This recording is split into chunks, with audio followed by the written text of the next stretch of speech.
Ready? Yes. Okay. Bismillahirrahmanirrahim. Assalamu alaikum. My name is Uzair Khalid. I am the final year student and I present the clinical examination of endocrine system today.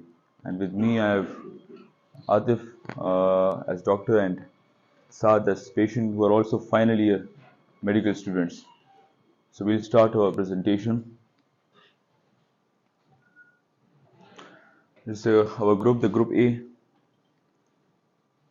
So endocrine system.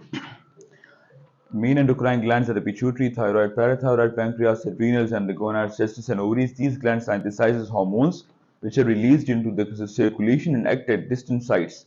Disease may result from excessive or inadequate production of hormones or target organs hypersensitivity or resistance to the hormone. Although some endocrine glands like parathyroid glands and pancreas respond directly to metabolic signals, most are controlled by hormones released from the pituitary gland. A wide variety of molecules act as hormones.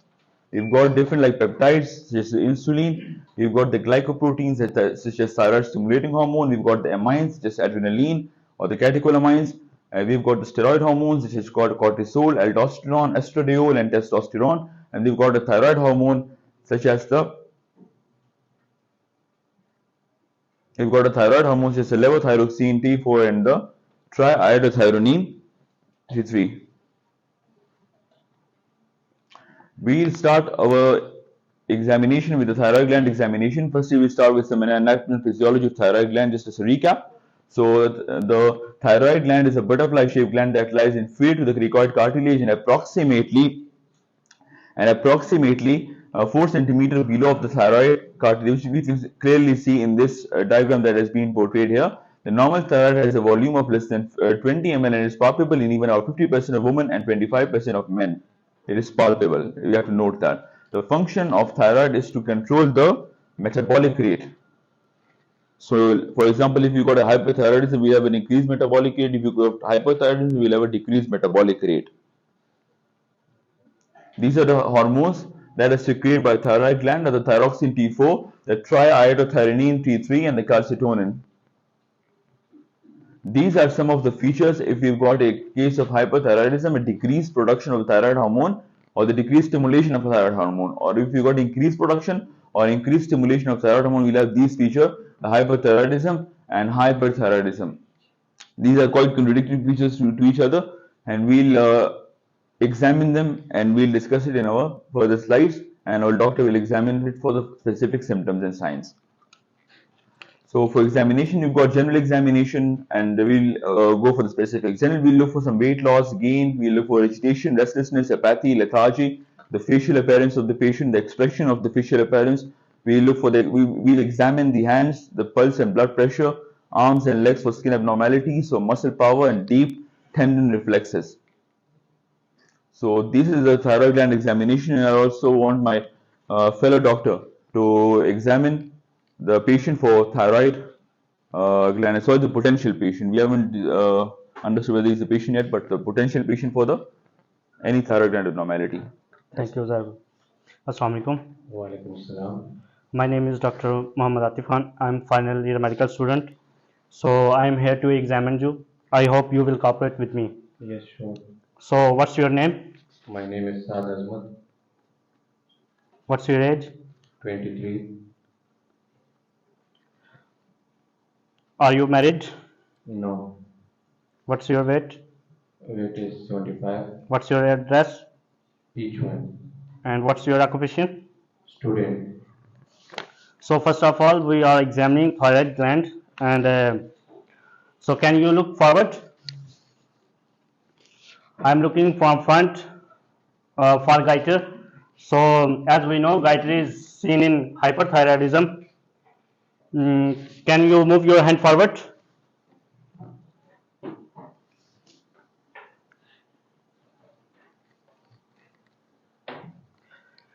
There is no tenderness and sweating. So as we know, sweating and tenderness is seen in hyperthyroidism. Look at my finger and move with my finger. There is no visual disturbance. As we know, visual disturbance is seen in thyrotoxicosis. Can you move your hand forward? I am going to check your pulse rate. As we know, pulse rate increase and atrial fibrillation is seen in thyrotoxicosis. Now I am going to behind the patient and looking for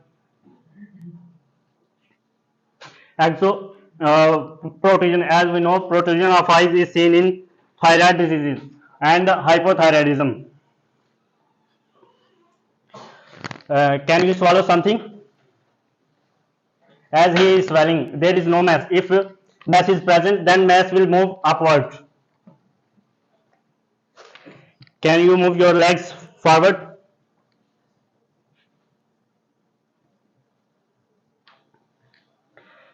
Okay. Pretrivial myxedema is seen in hypothyroidism. Can you speak something? Yes, hello, sir. As patient voice is decreased and doctor voice is also decreased due to nervousness, and decreased voice is seen in also hypothyroidism. So our presenter presents the next slide. Sure. So our next endocrine gland that we'll present is the parathyroid gland. If we talk about the anatomy and physiology of it, so there are usually 4 parathyroid glands that are situated posterior to thyroid gland, or we can say. So yes, we are talking about the anatomy and physiology of the parathyroid gland. So we have usually 4 parathyroid glands situated posterior to thyroid gland. Basically, they are embedded posteriorly into the thyroid gland. Each is about the size of a pea and produces parathyroid hormone. Parathyroid hormone is responsible for the circulatory levels of calcium in blood. So these are some important signs and symptoms related to if we've got an increased level of parathyroid hormone secretion and stimulation, and if you've got a decreased level. So in that case, you'll get a decreased calcium and increased calcium, and what will its effect on different body parts? It's been precisely explained in this slide. Coming to the examination of parathyroid examination, parathyroid gland examination, we will look for any scars, previous surgery, we look for the mental state, we'll look for the blood pressure, we'll assess the state of hydration, whether dehydrated or not. We'll look at the hands, we'll look for the muscle weakness and reflexias, and for the technique, and all of these examinations will be performed by my fellow doctor. So I'll tell him to perform this. Can you see forward? As I am looking for any thyroid surgery, there is no thyroid surgery presence. Now I am going to check BP, blood pressure, and check hydration. Can you open your mouth? There is no hydration. As we know, hydration is seen in Dehydration. As we know, dehydration is seen in hypocalcemia. Are you having any fracture in your bones? No. As there is no fracture of bones, so bone fracture is seen in hypocalcemia. Can you make fist like this? Yeah, of course.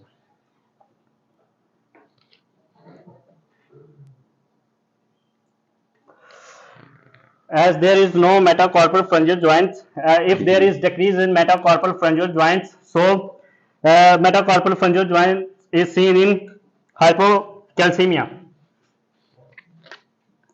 Now next we will go for urine analysis for the calcium.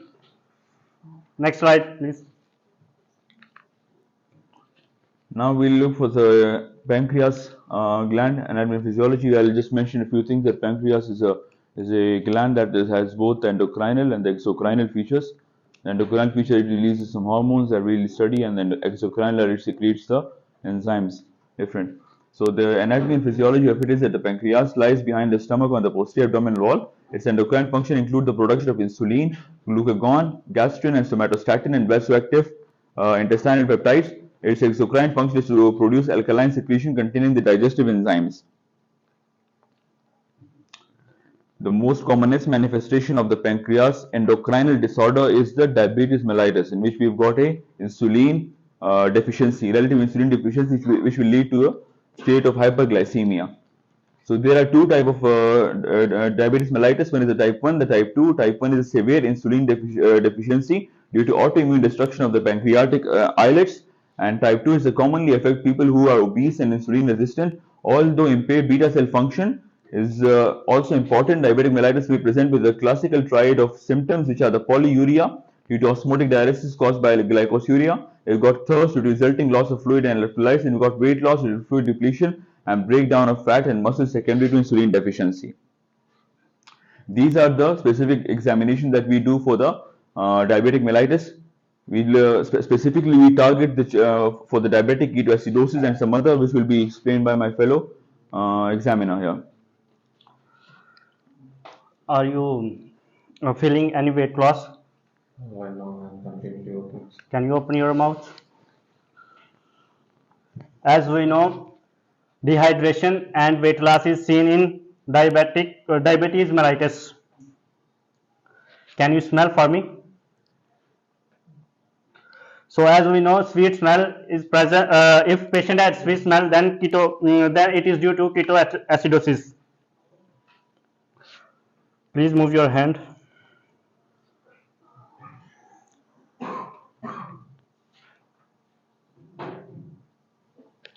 I examine his color, skin and eye color. So yellow discoloration present in skin and eyes due to hyperlipidemia.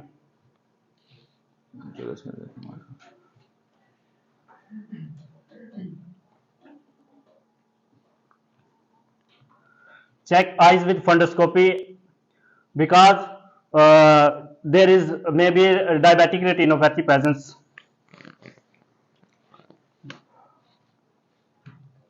We'll specifically look for the dehydration and the cosmal respiration.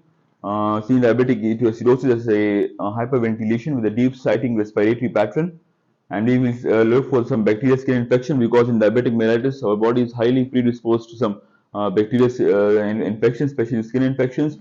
And we'll also have a specific condition known as acanthosis nigricans that occurs in hyperinsulinism and is frequently in patients with insulin resistant type 2 diabetes. And we've got another specific feature known as the necrobiosis lipoidica, which is a yellow indurated or ulcerated area surrounded by a red margin due to collagen degeneration, may occur on the shins of some of type 1 diabetic patient and often causes chronic ulceration. So these few features that I've specifically highlighted are because we have to check it in the examination of a diabetic mellitus patient.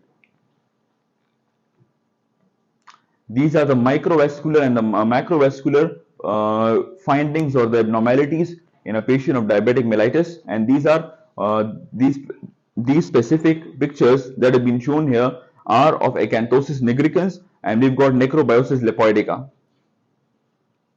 and this one is for the eruptive xanthomata. We also have a specific thing, a specific feature in diabetes known as the diabetic foot. So for that, like it is neuropathic, where like basically the major arterial supply is disrupted because of the we can say the macrovascular changes that occurs in diabetes. And apart from that, we'll have neuroischemic, where reduced arterial supply produces ischemia and exacerbates the neuropathy. We'll inspect at that specific area the diabetic foot for some hair loss and nail dystrophy. We'll examine the skin, including the interdigital clefts for excessive callus, infection and ulcers. We'll ask the patient to stand and assess the foot arch as well. So if it's a diabetic foot arch, it will be abnormal. We'll look for the deformation of the joints and feet. Again, a feature of abnormality, we'll have a feature of diabetic foot. Now coming to a very important gland of the endocrine system known as the pituitary gland. And if you talk about the anatomy and physiology of the pituitary gland is enclosed in the sella turcica. It's known as a Turkish chair. It is basically the inward movement of the sphenoid bone from the back side. So sella turcica in the base of the skull beneath the hypothalamus. It is bridged over by a fold of dura mater, the diaphragmella sella, with sphenoidal air spaces below and the optic chiasma above. The pituitary has the two lobes. By the way, because of the optic chiasma, if there is a pituitary adenoma, and which will cause the pituitary hormonal increase, which will cause the optic chiasmal compression and the bitemporal hemianopia. So we have the different two types of anterior pituitary gland and the posterior pituitary gland. Anterior will secrete several hormones such as the adrenocorticotropic hormone, ACTH. It will secrete the prolactin, the growth hormone, thyroid stimulating hormone, the gonadotrophins, and the follicle stimulating hormones. The posterior is an extension of the hypothalamus, which secretes the vasopressin, that is the ADH, or the antidiuretic hormone, and the oxytocin. We've got two very important diseases associated with the pituitary gland hormonal disorder. One is the acromegaly, and the other one is the hypopituitarism. Talking about acromegaly, it's a pituitary tumor secretes the excess production of the the growth hormone known as the somatotrophin. So before puberty, when long bones epiphysis close, this produces gigantism. If the manifestation is after puberty, it causes acromegaly, and growth hormone stimulates excessive insulin-like growth factor production by liver, which is responsible for the clinical manifestation that we will discuss further slides. This is the examination, and the examination we will look for some facial feature that are very specific to acromegaly. We'll look at the hand and feet enlargement, which is also very specific to acromegaly, and we'll look for some BP and urine analysis that my fellow examiner will explain now. Thank you. Can you look straight? I am looking his face because in acromegaly there is feature of thick gassy skin, enlargement of nose, and protrusion of mandible, and separation of lower teeth. Can you move your hand and feet? As enlargement of As enlargement of hand and feet is seen in acromegaly, also known as carpal tunnel syndrome. So bitemporal heminopia is also seen in acromegaly. Now we are going to check for BP, blood pressure, and perform urine analysis. Hypertension and diabetes mellitus are also common in acromegaly, as already explained by Dr. Uzair. I said two features are very important with the pituitary hormonal disorders. One is acromegaly, the other one is hypopituitarism. Anterior hypopituitarism is due to compression of pituitary by the macroadenoma infarction after childbirth, known as the Sheehan syndrome, or severe head trauma, or cranial radiotherapy. These are the examinations that we do in case of if we suspect a patient of hypopituitarism, which we look for skin pallor. They with the absent axillary hair. We'll have the reduced secondary sexual features, the secondary sexual hair, of course. That they will be testicular atrophy, and we'll, as we say, that it is because of a pituitary adenoma. So in that case, I said that it will put pressure upon the optic chiasma, causing the bitemporal hemianopia, and this will be performed by my fellow examiner.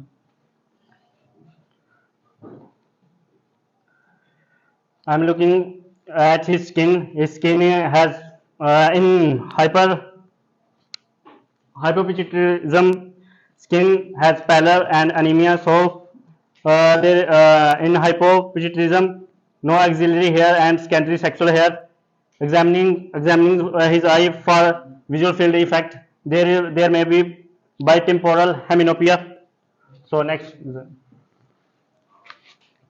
Last one, the last gland of our that we'll present of our endocrine system is very large, but this is the last gland that will, because of the shortage of time. So it is the adrenal gland. We'll talk about the anatomy and physiology of it. The adrenals are small pyramidal organs lying intermediately above the kidneys on their posterior medial surface. The adrenal medulla is a part of the sympathetic nervous system and secretes the catecholamines, adrenaline, noradrenaline. The adrenal cortex secretes the cortisol, the mineralocorticoids, and the androgens. Some few of the very important clinical manifestations of clinical diseases associated with the hormonal disturbances of adrenal gland are Cushing syndrome, Addison disease. We'll talk about Cushing syndrome. These are the specific findings, the clinical manifestations of the Cushing syndrome, like the moon face, acne, bruising, hypertension, thin skin, cardiac hypertrophy, stretch marks known as abdominal stria, and some tumors, adrenal, etc. And these are the examination that my fellow examiner will check in the patient if he suspect him of Cushing syndrome or hypercortisolism, because of it is a manifestation of increased cortisol hormone in the adrenal cortex.